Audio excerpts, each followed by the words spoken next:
اہمیت دیتے ہیں. اس کا اندازہ ہر آدمی لگا سکتا ہے. ہمارے ہاں والدین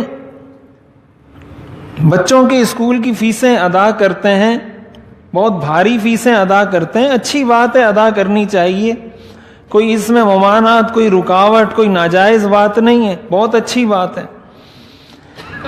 لیکن مسئلہ یہ ہے کہ جب معاملہ قرآن کریم کا آتا ہے، جب معاملہ بچے کے قرآن پڑھنے کا آتا ہے، تو اگر بچہ اسکول نہیں جا رہا اس کو ماریں گے بھی، اس کو ڈانٹیں گے بھی، نہ جانے کیا کیا حربے استعمال کر کے اس کو بھیجیں گے. لیکن اگر وہ قرآن نہیں پڑھتا ہمیں کوئی پرواہ نہیں. آج جا رہا ہے، کل نہیں جا رہا، کیسے لباس میں جا رہا ہے، کیسے لباس میں نہیں جا رہا، کپڑے صاف ہیں صاف نہیں ہیں، ٹوپی سر پر ہے نہیں ہے، کیا اس کی حالت کیفیت حیت کیا ہے، ہمیں کوئی پرواہ نہیں. اسکول جب جائے گا، اسکول جانے کے لیے ساری تیاری کروا کے ہم بھیجیں گے. اس کا یونیفارم چیک کریں گے، اس کے بال چیک کریں گے، اس کے شوز چیک کریں گے، اس کے ناخن چیک کریں گے، ساری چیزیں چیک کرنے کے بعد ہم اس کو بھیجیں گے اسکول کی طرف.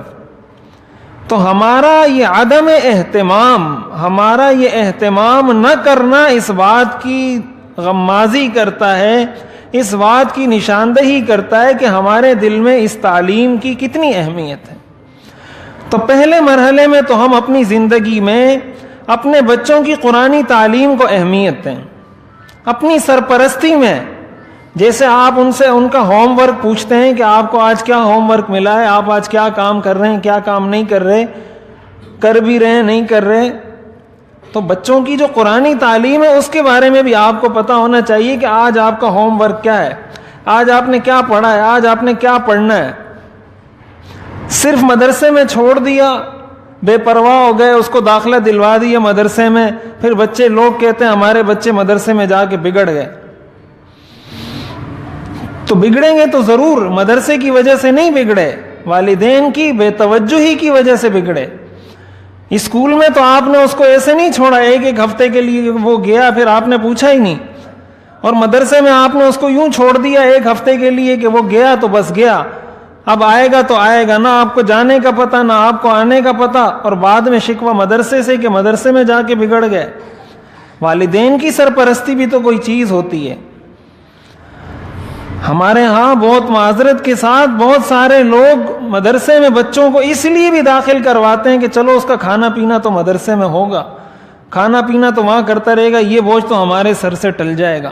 سارے ایسے نہیں ہوتے لیکن بہت سارے لوگ ایسے ہوتے ہیں. تو ایسا بچہ اگر آپ اس کو مدرسے میں بھیجیں گے، اس نیت سے بھیجیں گے، تو پہلی بات تو یہ ہے کہ اس سے یہ معلوم ہو رہا ہے کہ میرے دل میں قرآن کی اہمیت کتنی ہے، کہ میں اپنے بچوں کو کس طریقے سے قرآن کریم کی تعلیم دے رہا ہوں. تو ایک تو اپنے بچوں کی تربیت میں اس چیز کو ہم لازمی سمجھیں. جب ہم اہدنا الصراط المستقیم کہتے ہیں کہ یا اللہ مجھے صراط مستقیم پر چلا، تو صراط مستقیم پر چلنا نتھی ہے، معلق ہے، مشروط ہے قرآن کے ساتھ. اس لیے کہ قرآن ہی میں فرمایا وَمَن يَعْتَصِم بِاللَّهِ فَقَدْ هُدِيَ إِلَىٰ صِرَاطٍ مُسْتَقِيم، کہ جو قرآن سے جڑے گا، قرآن کو مضبوطی سے تھامے گا، اس کو صراط مستقیم کی ہدایت ملے گی. تو ایک تو ہم بچوں کی دینی تربیت پر، ان کو دینی تعلیم اچھی اور معیاری اور اپنی نگرانی میں دلوانے کی پوری کوشش کریں.